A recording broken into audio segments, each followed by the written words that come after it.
There's a pretty well-known story of the magician Harry Houdini. He'd be traveling around Europe, and he would challenge the local jailers to put him in a straitjacket and put him in a cell, and then, he'd break loose without any trouble and wow everybody. But there was one little town in Ireland where he did this, and he was put in a straitjacket and locked in a cell. And he did fine with the straitjacket, threw that off in no time. But no matter how much he worked on that cell, he couldn't get out. And finally, people got bored and left, and he finally admitted defeat and asked the jailer to release him and asked him, what was the story with it. He thought some newfangled lock he had never encountered, and the jailer admitted to him that it wasn't that at all. Rather, he had never locked the lock. He had just left it there unlocked, and Houdini was locking himself in. So I love this because it's a really very clear illustration of how our egoic conditioning is to assume there's a problem and to keep on tinkering away at things, trying to figure things out, trying to do something about what's wrong, trying to defend ourselves, trying to aggress. And it's all in this underlying assumption that we have to do something, and something any moment is going to crash or go wrong in our life. It's quite natural that it's part of our identity and part of our job, so to speak, to take care of these selves. I mean, that's part of the deal for us. And we're living in a very confined world if we're continually under the impression that something's wrong and we have to fix it or do something about it or get out of some sort of a tough situation or solve a problem. If that's our chronic mind state, it's a pretty compressed world, because we can never really pause, we can never arrive, and we can never really connect with a fullness and openness of our heart, a sense of the awareness that's right here. So this is a bit of an entree into the third of a three-part series of classes that I've been offering, and if you're here for the first time, don't worry, they stand on their own, and I'd encourage you, if you have time, to check out the last two. This is based on a story from the Upanishads, and it's really, the general theme is how in the face of this changing, living, dying world, can we pause and open up to that timeless being or presence that really is what's rich and alive about our existence. How do we do that? And in this story, it's a young man in India who got into a conflict with his father. He publicly embarrassed his father, and his father basically told him to go to hell, which is, and in the language was really, go to Lord Yama. I give you to Lord Yama, the Lord of Death. So Nachiketa went and pursued the Lord of Death, tried to find him and wanted to meet with him. And he was so persistent, and he put up with so much that when he finally did meet with the Lord of Death, he was granted 3 boons. Lord Yama said, any 3 wishes. And so these classes have been organized around the 3 wishes. And his first wish was really for forgiveness, that he could let go of any anger and hatred that he held towards his father or towards anyone. Because Nachiketa was a wise young man, and he knew that to really pursue a path of awakening and freedom, he needed an undefended heart, a heart that wasn't carrying that kind of armoring. So that was the first wish, and that was the first class that we had. The second wish was that for inner fire. Now, inner fire is the energy or the juice that has us really commit to pursuing a path. It's that wholeheartedness that says there's something that really matters to me. And as we know, in our day-to-day life, we often get distracted. We often get waylaid and get caught chasing after things or defending against things, worrying, planning. And we sometimes, and this is fairly frequently, lose track of what really is important to us.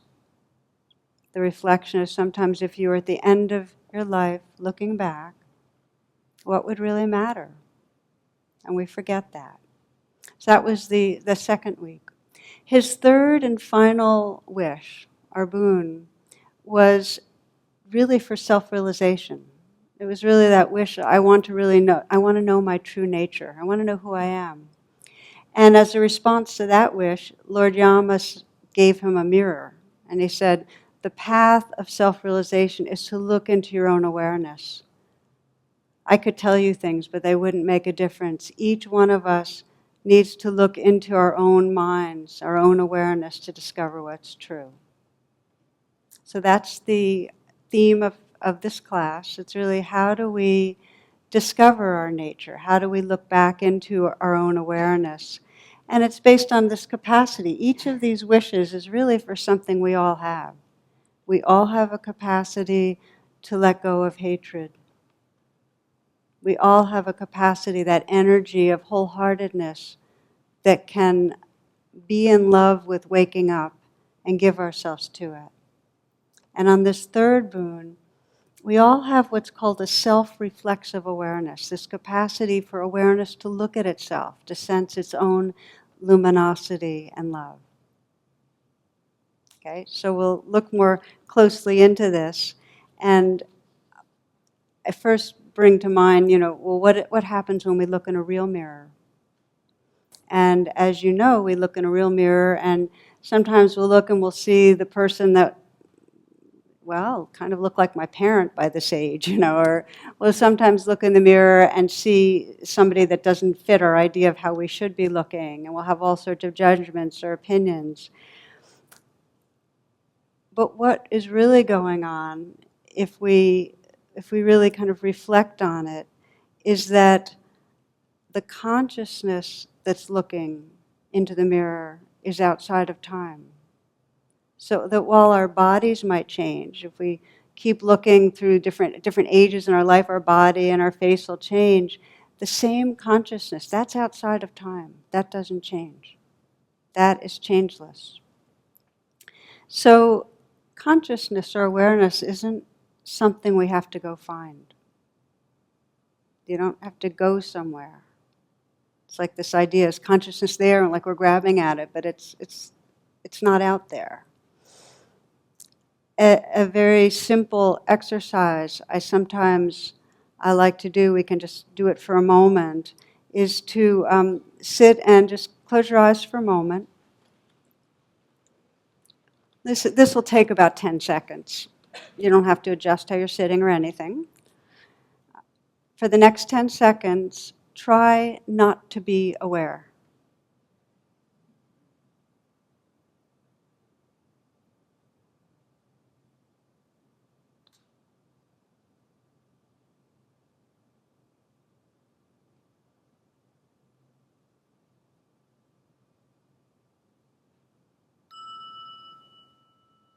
Okay? So just checking, anyone successful? Usually there's often someone, but awareness is just always here. It's what we're made of.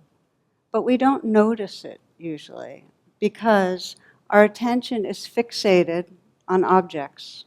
We move through the day and we're fixated on thoughts or on an image or on a sound. We fixate outward rather than sensing that which is looking. That's the way we usually move through the day. We don't sense that the silence that's listening, we sense a sound. We don't sense the stillness that's perceiving aliveness, we sense the particular sensations. One of the descriptions I think that's really helpful of the mind is as a reducing valve of information. That one of the primary jobs of the mind is to filter out what might not be necessary for our immediate survival. What that means is that we're pushing away anything that's not immediately related to thriving. And And we're basically sorting for whatever's going to give advantage or whatever's going to bring us comfort, whatever's going to, in some way, enhance our experience. So we're constantly sorting like that. I read that a man wrote a letter to the IRS. It said, I've been unable to sleep knowing that I cheated on my income tax. I've understated my taxable income and have enclosed a check for $150. If I still can't sleep, I'll send the rest.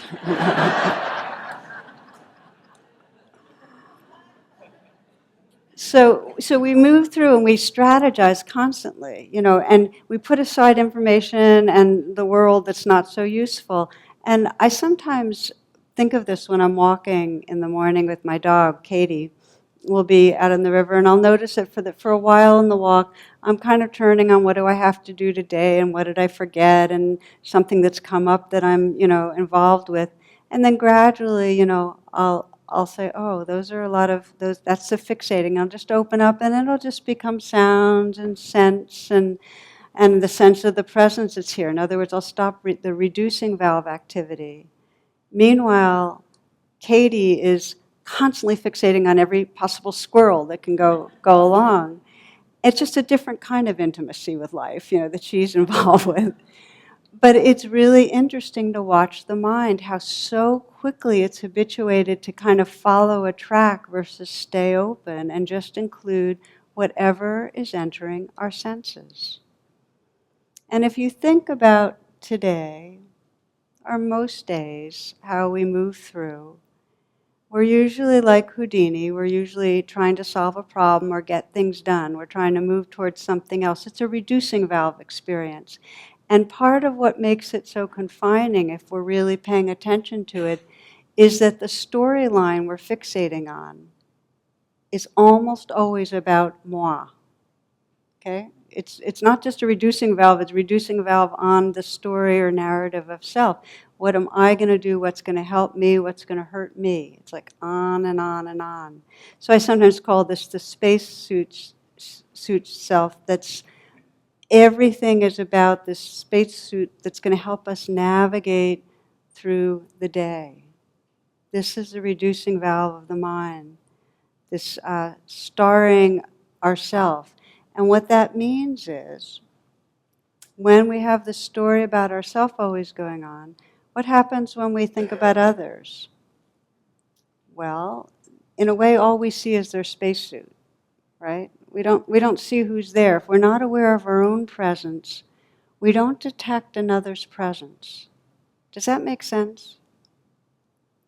So we see others as objects. I call them unreal others, because when we are in that reducing valve and that spacesuit self, and we're not aware of the awareness that's shining through it, others become objects that are in some way our projection, but not real. One of my favorite illustrations of unreal other is a story about a Catholic priest and a Baptist preacher and a rabbi, and they're all serving as chaplains. It's at a university in Michigan.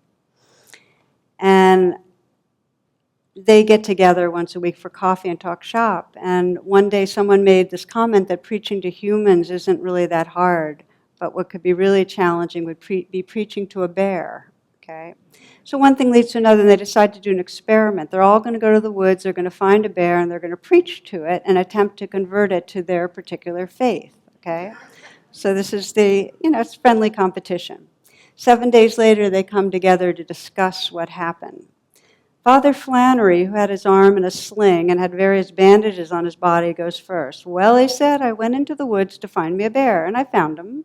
I began to read to him from the catechism. Well, that bear wanted nothing to do with me, and he began to slap me around. So I quickly grabbed my holy water, sprinkled him, and Holy Mary, Mother of God, he became gentle as a lamb. The bishop's coming out next week to give him communion and confirmation.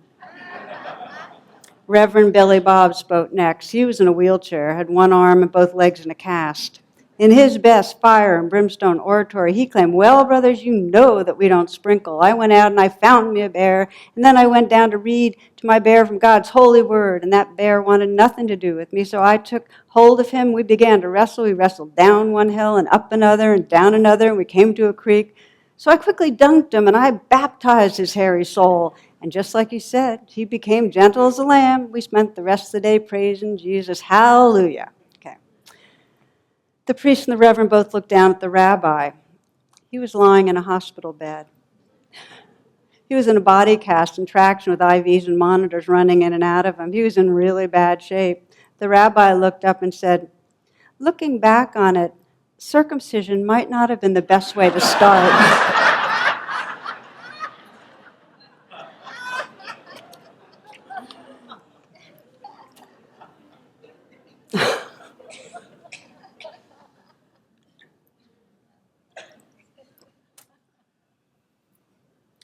So I probably could have found a better illustration of this, but the idea here is this, that much of the time our habit is to live in a smaller world than is what's possible. And our sense of self is shrunken. And when we're living in a very self-centered perception where we're not really sensing our beingness, we're in that sense of a self that's trying to accomplish this and avoid that. When we look at each other, we do not perceive spirit, our beingness, heart. We just don't see. Pema Chodron has a very beautiful description of what happens when we live in this kind of reducing valve of mind. She says it's like being preoccupied with our self-image is like being deaf and blind. It's like standing in the middle of a vast field of wildflowers with a black hood over our heads. It's like coming upon a tree of singing birds while wearing earplugs. Okay? The reducing valve of information. Now, first to say that this reducing valve, being fixated, being self-centered, however we want to call it, isn't a bad thing. It's part of our evolutionary development. It's part of what happens. We get into this stage of egoic development where that's our way we sort, but it's not the end of our potential to evolve. So if we get arrested there, then there's suffering. In fact, this is poet Wei Wu Wai. He says, why are you unhappy? Because 99% of what you do is for yourself, and there isn't one.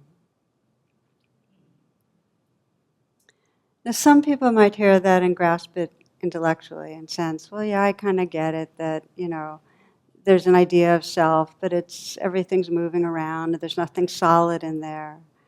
But even when we get it on some level, that self-sense can be pretty gritty and real feeling.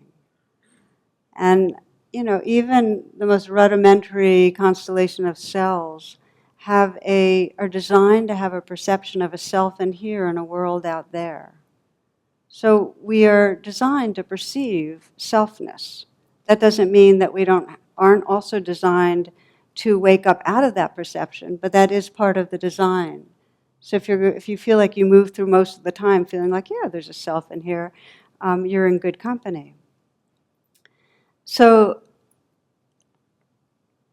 even, we get born, we get incarnated, there's a sense, our family tells us who we are.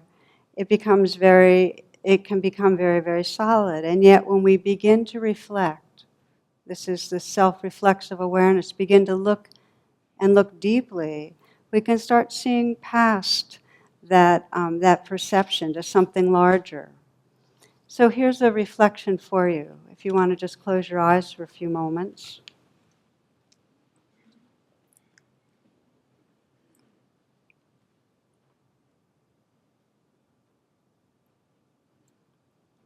Let this be an invitation, these pauses as we are together, a chance to connect right now with your breath.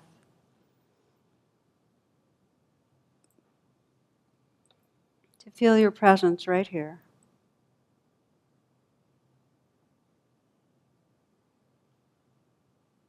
We'll just take a little journey and to imagine you're looking through a photo album of your life. And you might start in kindergarten.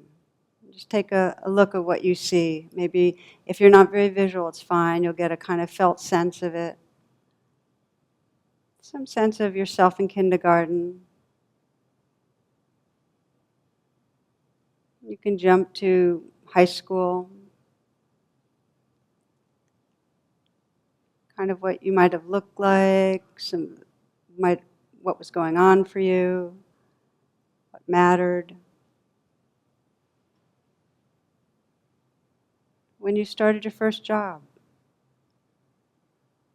Sense in the photo album, whatever you see, whatever you remember. Mostly just a felt sense of that part of your life. Maybe falling in love.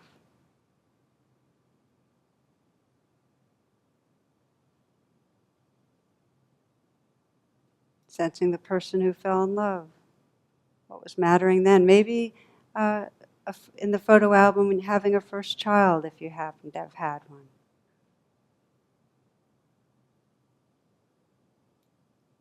Maybe there's some photos celebrating an achievement.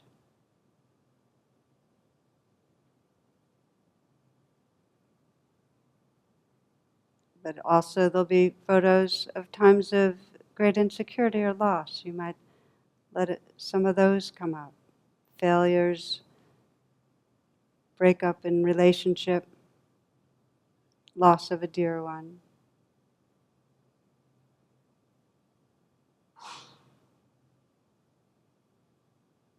Then again, as we started this evening, looking in the mirror, you might just sense, really, who are you? You consider how much your body's changed, your worldview. Through all those pictures, your sense of what's important in life, your pleasures, your moods, so much has changed. So much. Now ask yourself, in every time and place that you just reviewed, through all these years and moments, ask yourself, what about me has been unchanging? What's always been here?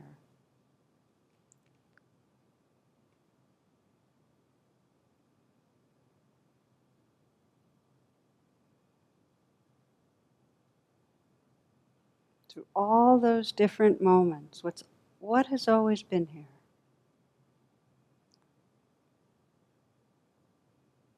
Can you sense that there has always been and is right now a consciousness, a presence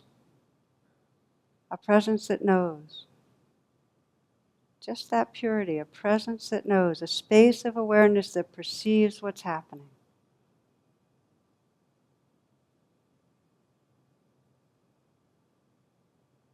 That's here right now, that which is listening.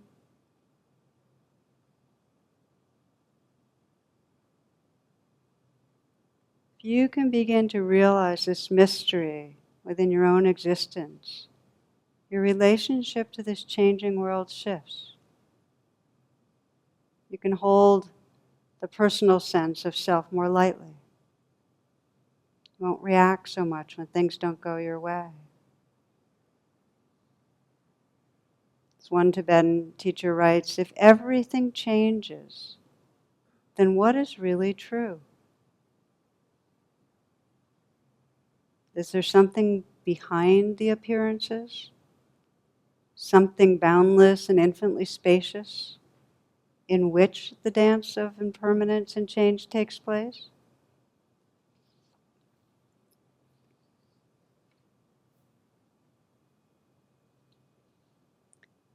If you'd like to open your eyes, please feel free. So for Nachiketa, and this is out of that wisdom of impermanence, that's what led him to ask for the realization of timeless presence.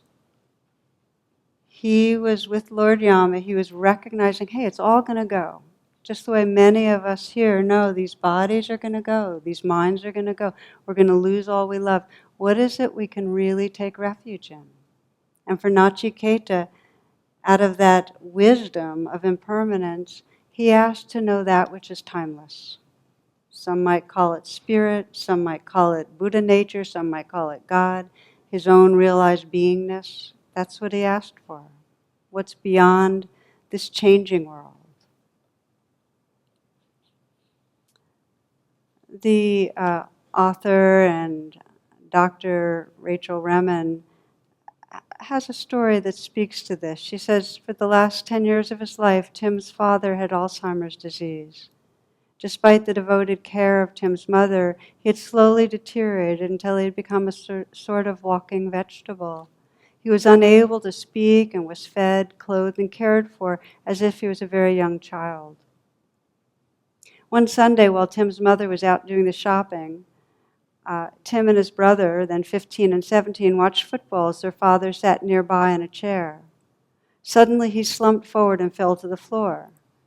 Both sons realized immediately there was something terribly wrong. His color was gray, his breath uneven and rasping. Frightened, Tim's older brother told him to call 911. Before he could respond, a voice he had not heard for 10 years, a voice he could barely remember, interrupted. Don't call 911, son. Tell your mother that I love her. Tell her that I'm all right. And Tim's father died. So Tim's now a cardiologist, and because he died unexpectedly at home, there was a requirement for an autopsy. And he said this, he said, my father's brain was almost entirely destroyed by his disease. For many years I've asked myself, how could he have spoke? Who are we really? I've never found the slightest help from any medical knowledge. Much of life cannot be explained, it can only be witnessed.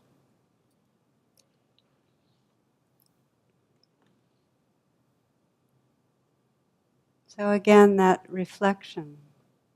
If everything changes, then what is really true?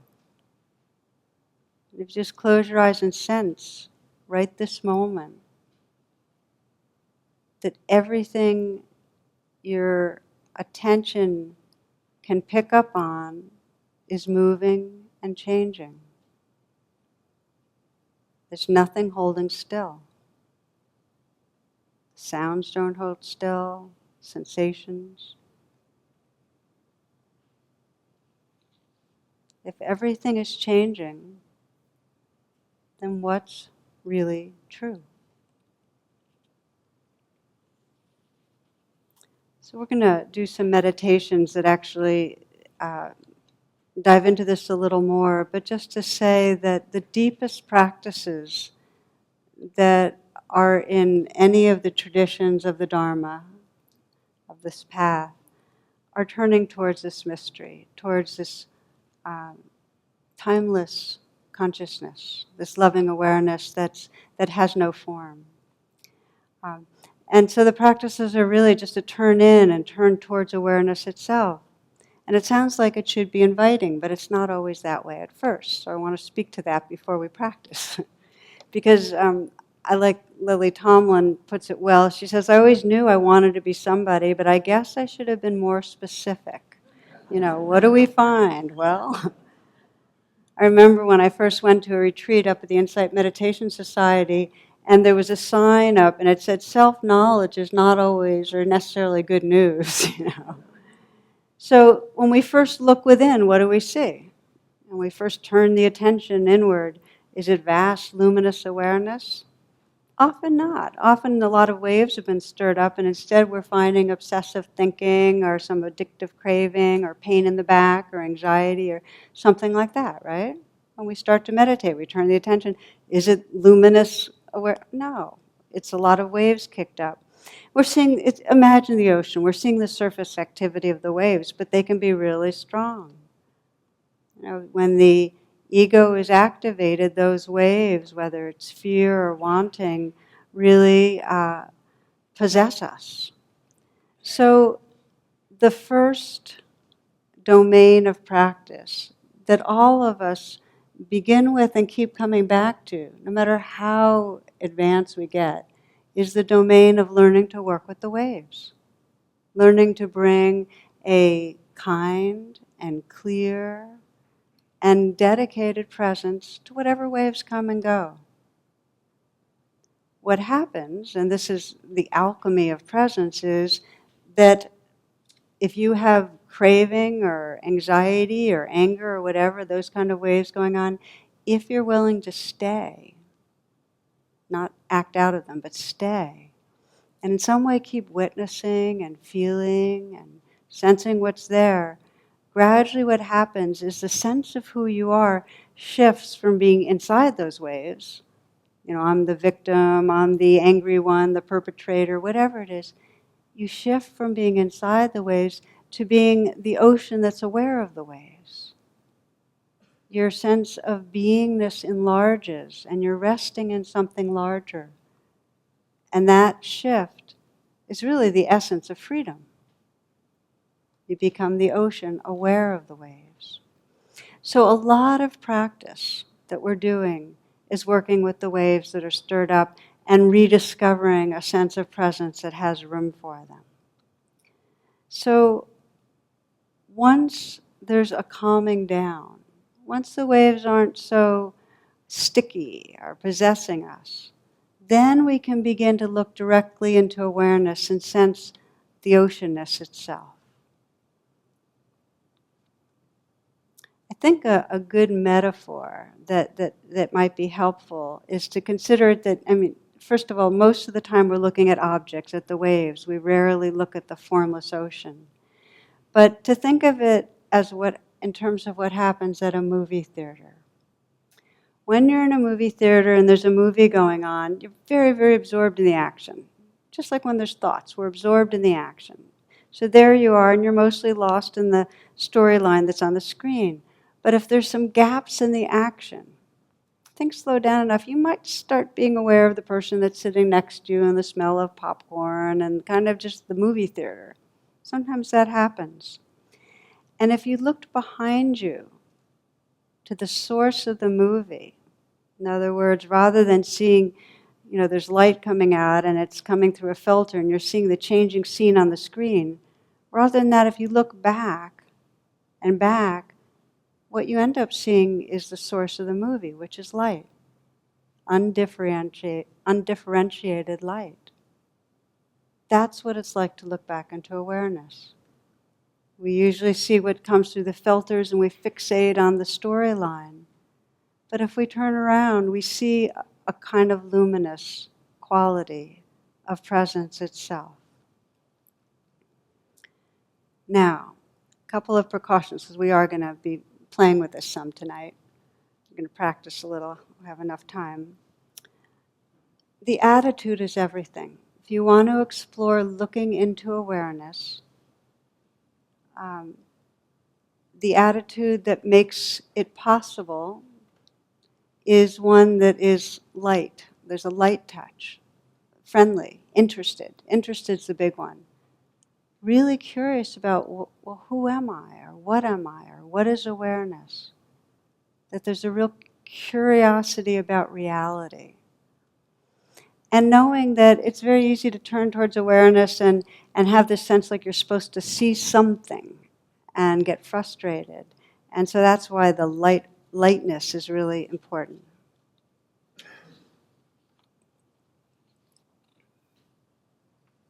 So I'm going to invite you to, if you need to adjust your sitting posture, please do so.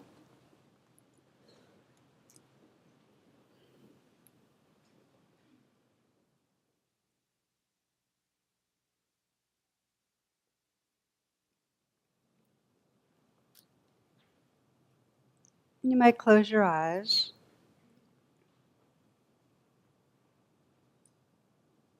So this is our practice on looking in the mirror, looking back into awareness. And as I mentioned, really the attitude or intention is all that really will make a difference. So just sense your own curiosity.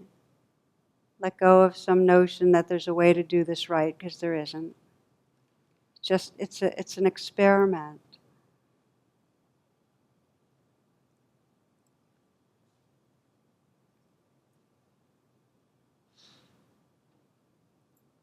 You might gently bring the attention to the breath.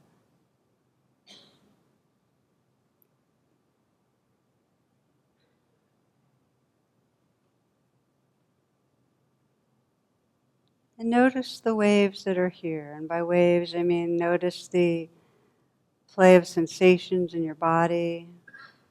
Maybe there's some areas of intensity, vibrating, tingling, squeezing, pressing, heat, cool. Just notice how this body feels sitting here, physical sensations.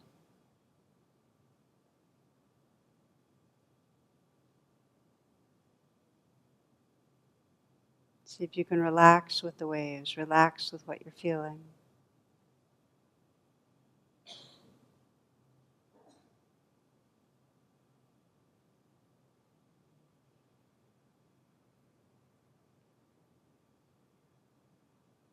And also that receptivity of listening, aware of the sounds that are coming and going, the soft sounds in the room.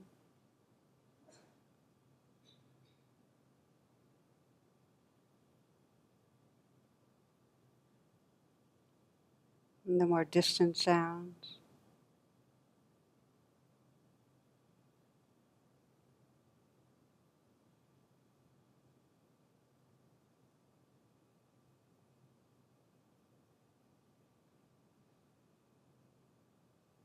So you're listening to and feeling this changing experience.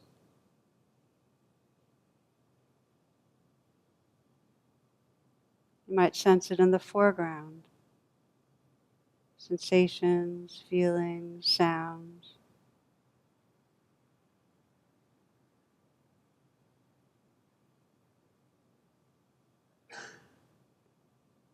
Be curious, looking back to the background of experience. That beingness or presence that's here.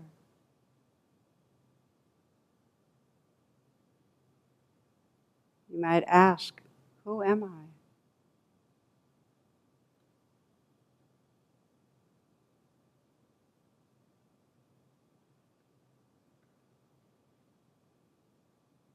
Or you might mentally whisper the words, I am. And just sense the essence, I am. What is this essence of what I am?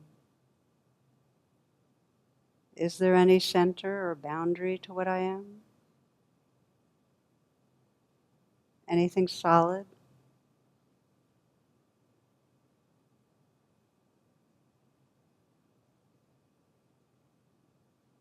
Letting go of everything that's not what you are.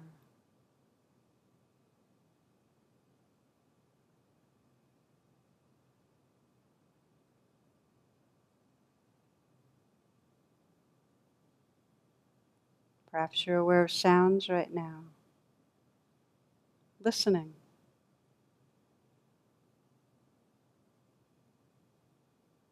Listening to the sounds, the spaces between sounds.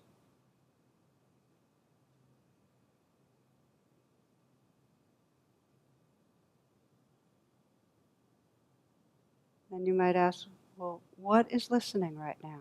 What is it that's listening?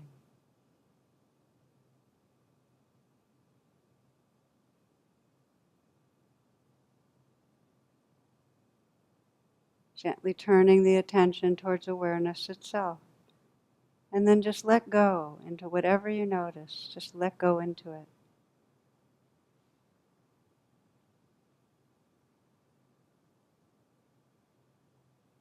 Be the silence that's listening.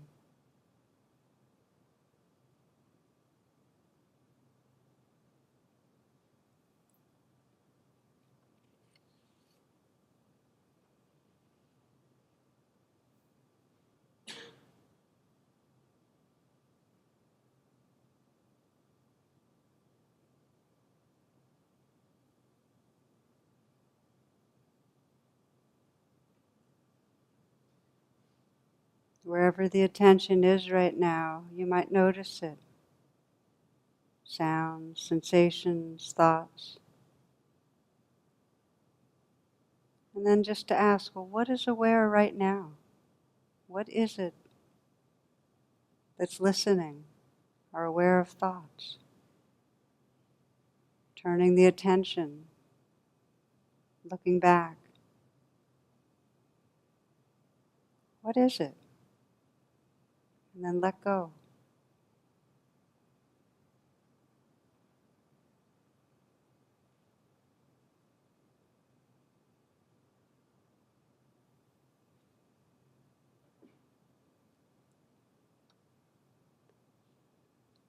Rumi writes, one light, endlessly emanating all things, one bright turning diamond, one, one, one. Ground yourself, strip yourself down to blind, loving silence. Stay there until you see you are gazing at the light with its own ageless eyes.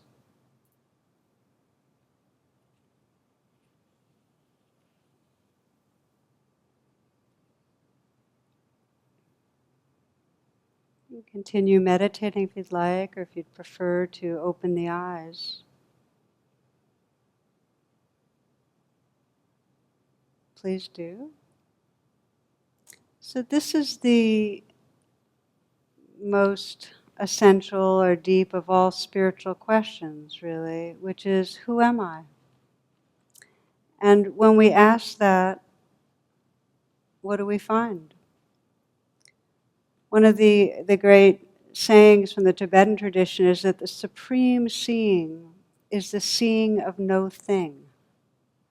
In other words, if we turn our attention to say, well, who am I really? And we land on, oh, I'm this feeling, or I'm this image, or I'm this, or I'm this, that's not it. Because who is aware of that? Anything we land on, any sight, sound, image, thing, isn't it. There's a formless presence that can't be perceived, but can be inhabited or known. And it has three qualities, really. If you had to say, what am I? If you had to put it into words, one quality is pure empty or openness. You call it emptiness or openness. There's nothing solid, nothing contained, no boundaries, completely open. And another attribute of this awareness is cognizance. There's a quality of wakefulness. You might have noticed that when you turn the attention, all you can sense is there's wakefulness there. It's space, it's wakeful.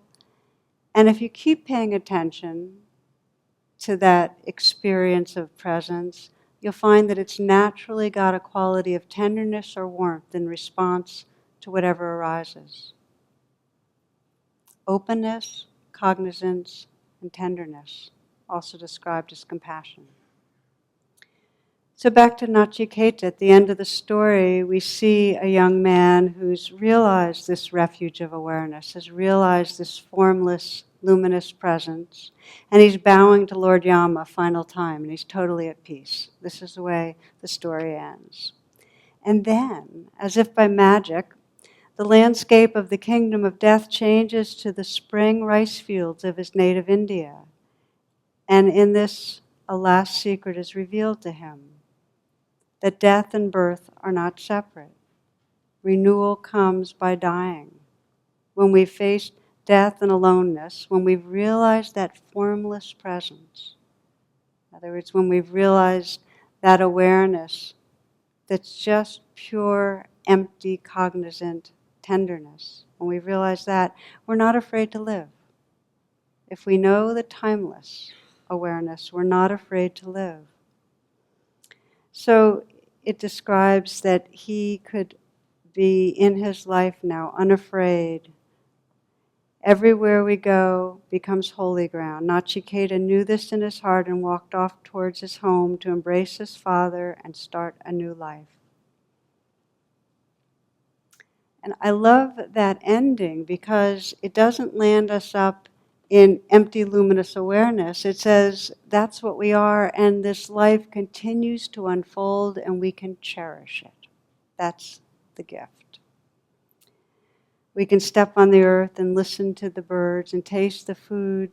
And the Tibetans describe we're like a child of wonder because we know the timeless and we can celebrate this living world of form. Now, that doesn't mean that strong emotions don't come up and we don't get stuck.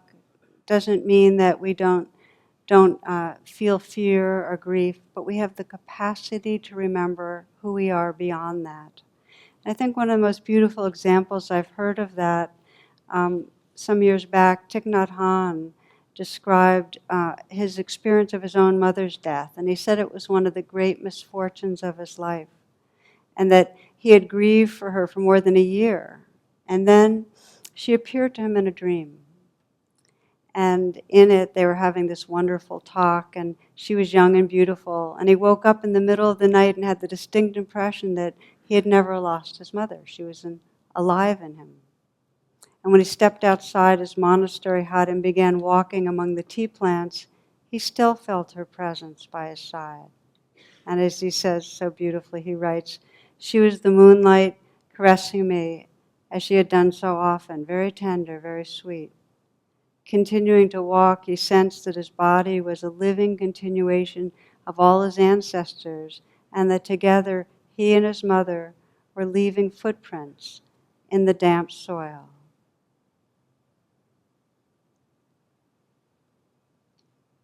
When, with this mirror, we look back and we start really trusting that which is timeless, then we have room for this living, dying world.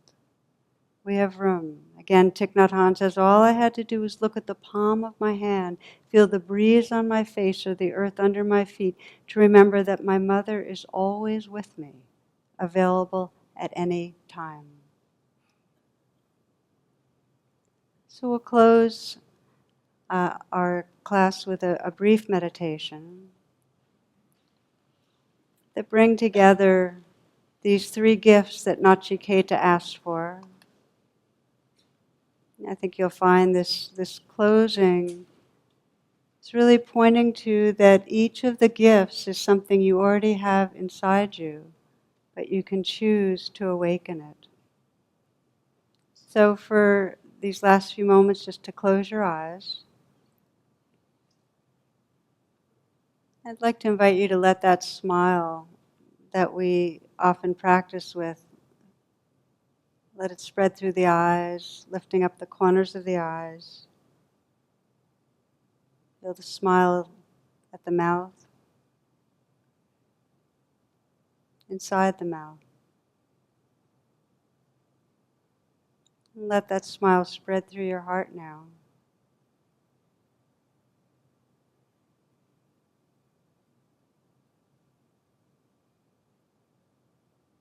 And take a moment to scan and sense this first gift that Nachiketa asked for, this gift of forgiveness, which is letting go of any armor we have that pushes away ourself or any other being from our heart.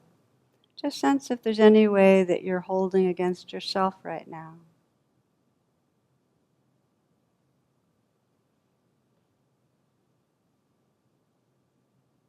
Any armoring against your own being, any blame, resentment, judgment.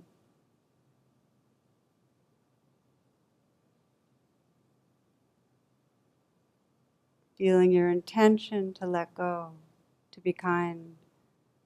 You might just send the simple word, forgiven, forgiven.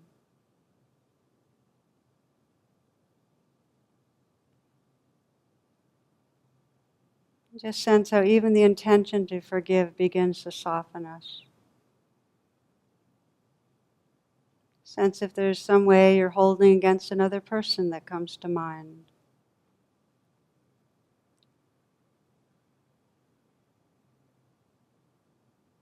And it's enough to know that your prayers, that your heart can release and open. Forgiven, forgiven is your intention.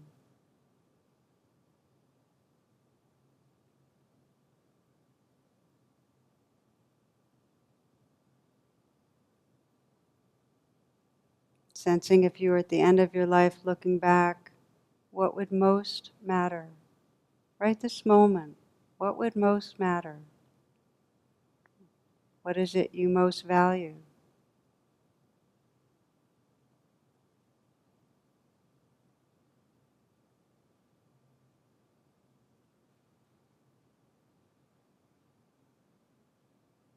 And bringing that valuing and that caring right into presence, right here.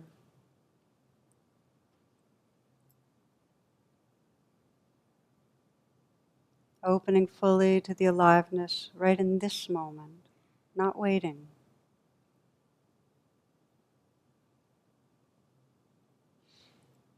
These sensations,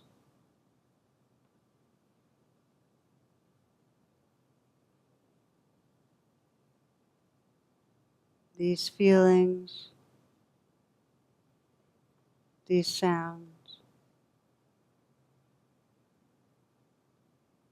and that background presence.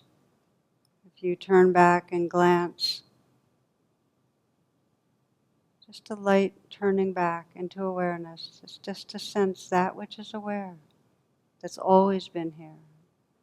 That timeless, wakeful space of awareness. Resting in that.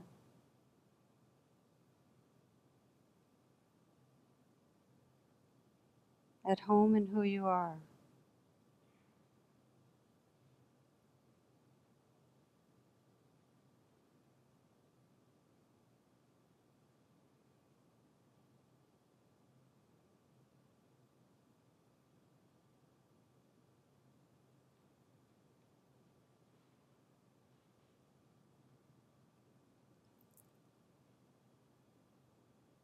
Feeling our shared presence as we close.